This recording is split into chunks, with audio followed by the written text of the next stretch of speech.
that's coming out from Steve Forbes, former presidential candidate.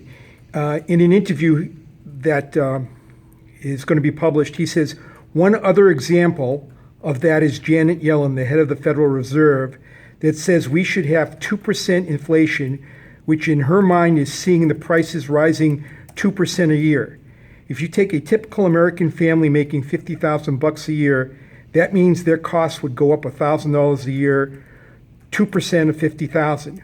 Who gave her the authority to raise the cost of living, which is an effective tax, $1,000 on a typical American family? Yet Congress, they just nod their heads. It's a travesty.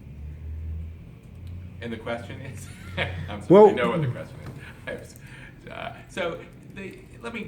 So first of all, we know from economic theory, we also know from economic practice and experience, that if you have on average 2% inflation, that wages will grow faster than 2%. Salaries, incomes will rise faster than 2%.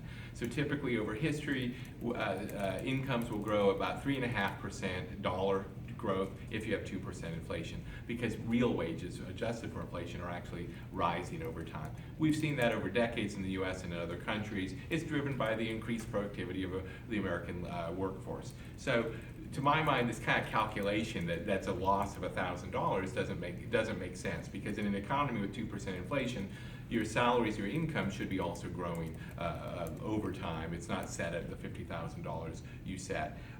So I think that the premise, I don't think is consistent with the evidence or anything or understanding of the economy. Now, why do we choose a 2% inflation target? So I'm going to take that seriously. So the Congress gave us the goal of price stability, but also maximum employment. And as economists, again, studying the experience of the U.S. and other countries over the last 100 years, we know that when we've had very low inflation, say 0% inflation, that's been associated with more, kind of deeper recessions, less ability for monetary policy to kind of buffer against downward turns in the economy or contractions. So if we tried to have 0% inflation on average, we'd have deflation half of the time. Monetary policy would not be able to help out to get us out of a recession as much, and that would not be consistent with our maximum employment goal. So it's inconsistent to have 0% inflation and try to aim for full employment over time.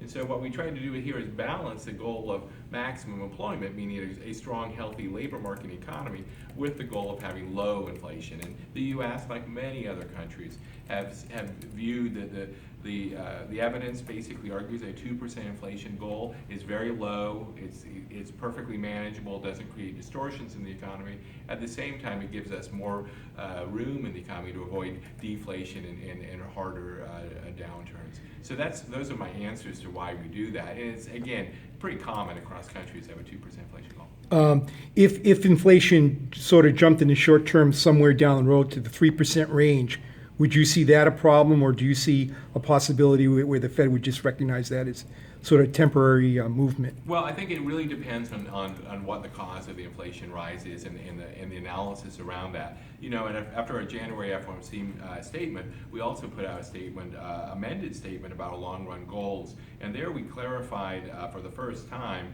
that our 2% goal is really a symmetric goal. We want 2% inflation on average, and that we'd be concerned if inflation we're running persistently above that 2% for a significant amount of time, or persistently below that goal. And it's symmetric in the sense that inflation above 2% persistently over time is equally bad, or from my mind, equally bad as below. So again, the analysis would have to be straight. Why is inflation high? What are the drivers of that? What's our expectation of it coming back? But the answer to your question is, 3% inflation is too high, and we'd want to bring it back to 2%. Just as 1% inflation, kind of the situation we're in now today, is too low, we want to get it back to 2%. So it's symmetric in my thinking about that. Okay, we're going to move on to Mark now.